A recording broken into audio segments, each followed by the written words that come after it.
Welcome to Trading Lounge and the Asian report. I'm just pretty much going to focus on the Australian market today, and we're also going to have a look at the bearish count and the bullish count as well.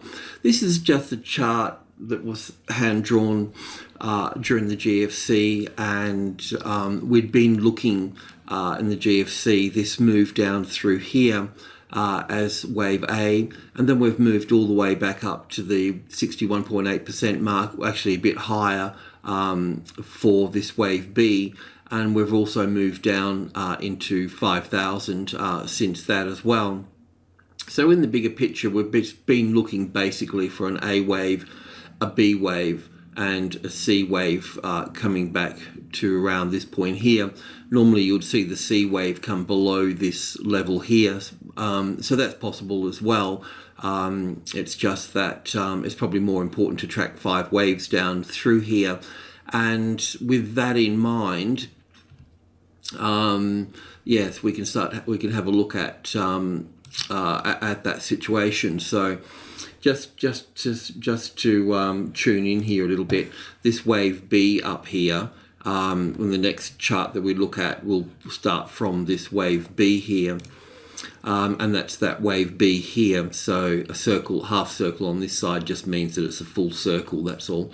But still, this is the bearish count here, and I just want to go over it a little bit. And the ASX200 is made up of mining and finance, and the finance has been sort of holding its own and has been reasonably sort of more steady, just generally speaking, over the years.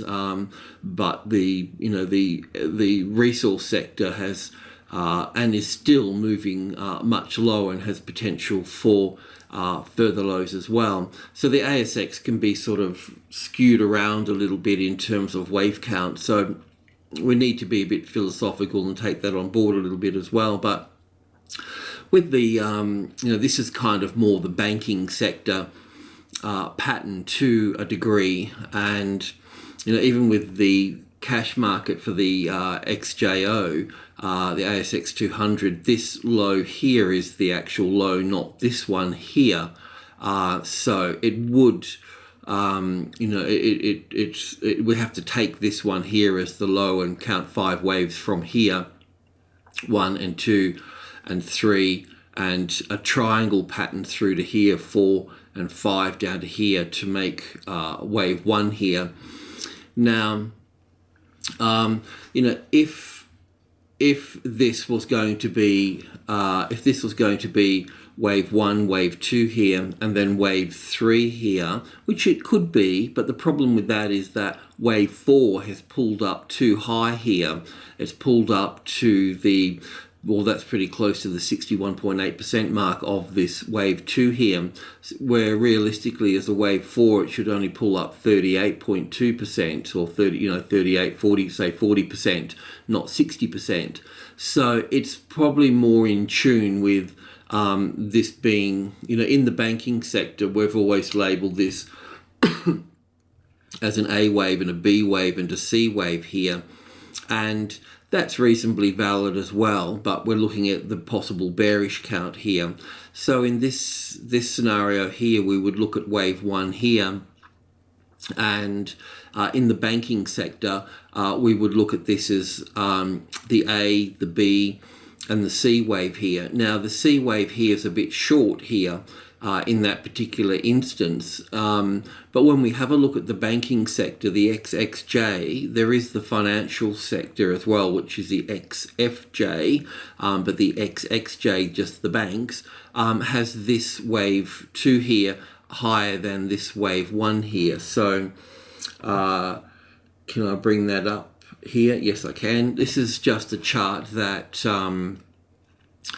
I've taken a screenshot of off another machine I've got, so it's just a picture. But you can see here that that this move up through here can be counted as 5 waves, and the banks are looking like this too, like CBA and Westpac and so forth. So and you can see that the low that it made here, so in this case here we've got 1 and 2 and 3 here, well, 3 to here, 4 and 5 here, making a new low here, and an A and a B and a C wave here coming and taking this high out here. So on the XJO, this high is not in place here. So it's kind of being a bit philosophical about it and thinking to ourselves, well, an A wave and a B wave and a C wave here, and then folding down through here.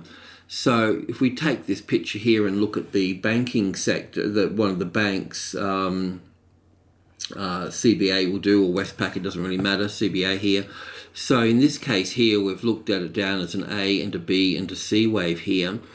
And then this is the A, the B and the C here for wave 2. And this is also pulled back up 61.8% of this move from here to here. So it's quite possible we could label this down for 1, back for 2 of intermediate degree, and then down for 1 and back for 2, and then fail from here.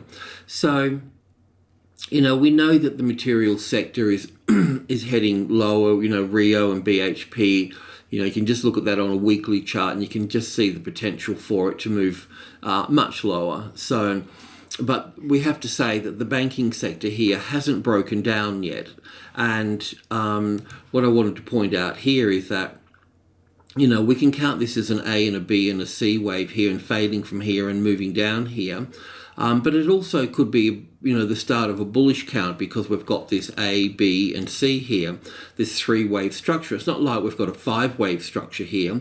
It could, all of this here could be the beginnings of a much larger bear market, and that's fine too, you know. But we need evidence on that. We can't get involved in the guessing game of it. So this move from this low here for CBA up to here, in one way or another, I haven't really pulled it all apart, I've spent time on it, but I can see we got wave 1 and wave 2 here and wave 3 up here. So maybe wave 4 and wave 5 is playing out in this consolidation here. But the main point is that this is the 61.8% mark here of that little move up here. So if that's breached through there, then we know that this is corrective, and then we'll be going further down from that point. So really this, you know, this mark here basically, you know, the 77 area here as resistance would be a catalyst for turning bearish longer term in the banking sector. But until that occurs, then we just need to be, you know, we need to accommodate both situations to the best of our abilities. Now, you know, in terms of a trend up here, you know, that's not, you know, normally we'd trade to the level and get out and wait for the correction and then get back in over here. So that's really what we should be doing here. And seeing what we've, you know, seeing what we've get. You know, we've basically had our run, and now now you have to wait or find another market or whatever. So anyway, you know the story. When it turns bearish, and we can expect it to come back here anyway. Do you know what I mean? That's the other irony. So just because it does come back here, don't slip into negative mode until we've got a clear, you know, breach in some way that you know, that we're bearish at that, you know, stage. So if you see it under the 80, you can, short it down here and then be a bit hopeful that it could go much further down, and we'll play it that way too, So, but we need to get that evidence right. Okay, so with all that said and done, the positive side to the ASX200, if we can go back to this, and I'm going to go to a 2-hour chart where we're counting it a bit differently, and yeah, we just need to play that out. So, we need to take on board what's happening in Europe indices, and also in the US indices as well. Now, we can see that, on the 5,000 here for this market, we're seeing basically the ball bounce along the floor here, aren't we? And we're not really seeing what we want to see in terms of being a bullish market. And for me, for a bullish market, I'd want to find support on 5,300. And we're just not there yet. Sorry for a messy chart like this. But, this is such an important level for me. And in terms of turning bearish, I would normally turn bearish if the pivot within group 1, so 100, 200 and 300, or simply 1, 2, 3 is all of group 1. I know if support is found on group 1, we can go up from that point, but until that's there, then the market is stuck to this number at this point. And normally what I would say and see is that number 2 here, when that becomes the retested resistance, we go into bearish mode at that stage. And we'd have to say that after this spike here, that it has sort of retested this level here and has rejected it and is moving down. So it is in a bearish scenario, but I can't, with this spike here, I'm been counting down from this high here because I'm looking at wave C here in 5 waves, and 1, 2, 3, 4, 5 for this market. I know on the cash market that's the high here, but I still need to fulfill this particular structure here. But in this structure coming down here, if I ignore the spike, then I feel quite comfortable of actually putting wave 4. I mean, it obviously got to go up there, but I feel comfortable with it being a spike, and it should go basically there. So 1 and 2 and 3 and 4 and 5 down into 5,100 here. Okay, so that's the 61.8% mark here. So obviously, if the 5-1 became the retested resistance, then we would, pass the 61.8, then we would have to look at that bearish count that we're talking about a little bit for this market. But the banking market can still be, still be buoyant. So with CBA at 77, still need to see CBA at resistance at 77 before we turn bearish in the banking sector, which is basically the other half of the index, so to speak, So anyway, that's it. I mean, the patterns that we're seeing in the American markets, by the by, like Facebook and those, they're in large corrective patterns as well. But once they finish, they should move up.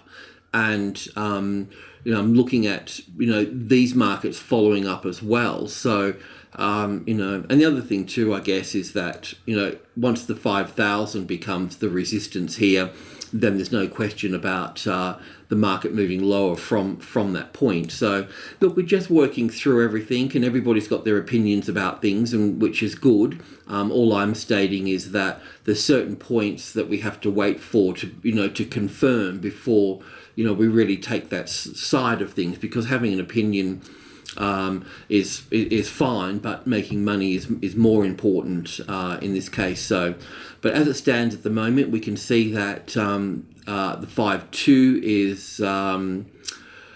is resistance, and there's weakness in the market, so we're going to see new lows, and we can expect this market here to come into 5,100 to find support here, and we will see a bounce at this point here as well. So just be a little bit mindful of that. So yeah, all right, well, that's that. I just wanted to sort of explain the bigger picture in terms of the bearish picture and what we're looking at in the bullish picture, and at what price points in certain markets that we can use to actually confirm which direction that we're actually going. And so there's some of the things that we've sort of covered today. So I know it doesn't help us sort of on the intraday basis here, but you can expect this market to take out the previous low here.